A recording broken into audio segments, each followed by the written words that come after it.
Friends, केम छो? Welcome Shilpa's kitchen recipes. Friends, આજના એપિસોડમાં આપણે મેપલ સિરપની રેસીપી જોઈશું। તો એ પહેલાં મેપલ સિરપ વિશે થોડી જાણકારી લઈએ। ફ્રેન્ડ્સ, ઓરિજિનલ મેપલ સિરપ તો આ રીતે ઠંડા પ્રદેશોના મેપલ નામના વૃક્ષમાંથી જે પ્રવાહી નીકળે છે તેમાંથી બને છે અને તેનો ઉપયોગ આપણે પેનકેક કે પછી કૂકીઝમાં પણ કરીએ છીએ। જો તમારે હોમમેડ એટલે કે ઘરે જ મેપલ સિરપ બનાવવું હોય તો આજે હું તેની રેસીપી લઈને આવી છું। આને તમે ગોલ્ડન સિરપ કે પછી પેનકેક સિરપ પણ કહી શકો છો।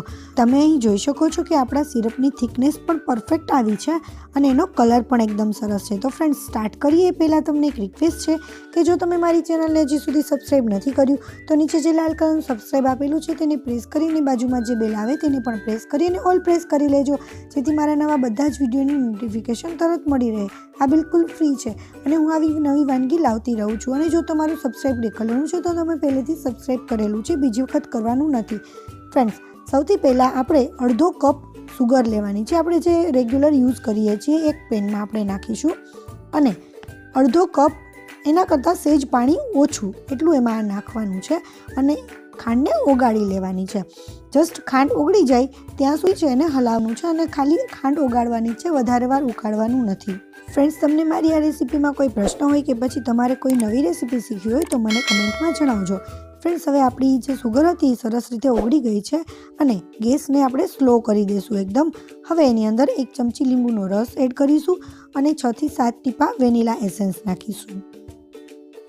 વેનીલા એસેન્સ નખાઈ ગયા પછી જે આપણો લીંબુનો રસ હતો એ કાચો ના લાગે એના માટે એક ઉફાણો આવે એટલું જ વાર હલાવવાનું છે અને તરત જ આપણે ગેસને ઓફ કરી દેવાનો છે। આને જો વધારે વાર ઉકાળશો તો ચાસણી બની જશે અને સિરપ આપણું વધારે ઘાટું થઈ જશે।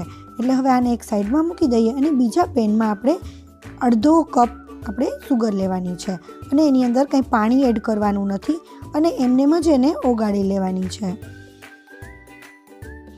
આ રીતે ધીમે ધીમે અને સ્લો ગેસ ઉપર કરશો એટલે આપણી સુગર પરફેક્ટ ઓગળશે। અને એક વાતનું ધ્યાન રાખવું, તમે જે વાસણ લો છો એનું તળિયું જાડું હોવું જોઈએ। હવે આપણી બધી સુગર મેલ્ટ થઈ ગઈ છે અને એનો કલર પણ સરસ ગોલ્ડન આવી ગયો છે।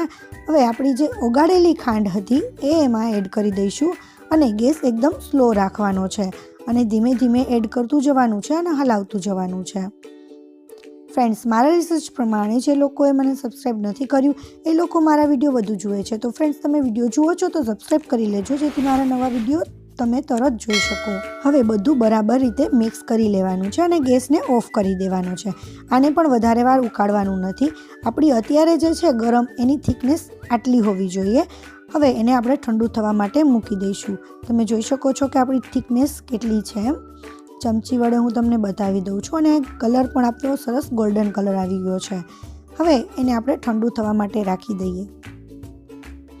ફ્રેન્ડ્સ, આપણું સિરપ ઠંડુ થઈ ગયું છે અને તમે જોઈ શકો છો કે એની થિકનેસ પરફેક્ટ થિકનેસ છે અને હવે આને તમે એમને પણ સ્ટોર કરી શકો છો અને એને એક બાઉલમાં અત્યારે આપણે લઈ લઈએ અને તમે બોટલમાં પણ ભરી શકો છો, ભરી અને રાખી શકો છો। આ સિરપને તમે પેનકેક અથવા કૂકીઝ અથવા તમારે જેમાં મેપલ સિરપનો ટેસ્ટ જોઈતો હોય એમાં તમે યુઝ કરી શકો છો, ગમે તેમાં યુઝ કરી શકો છો।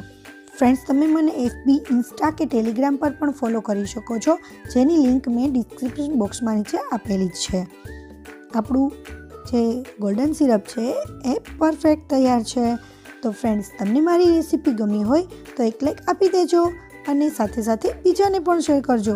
અને હા ફ્રેન્ડ્સ, આવી જ નવી રેસીપીઝ જોવા માટે મારી ચેનલને સબસ્ક્રાઈબ કરવાનું ના ભૂલતા।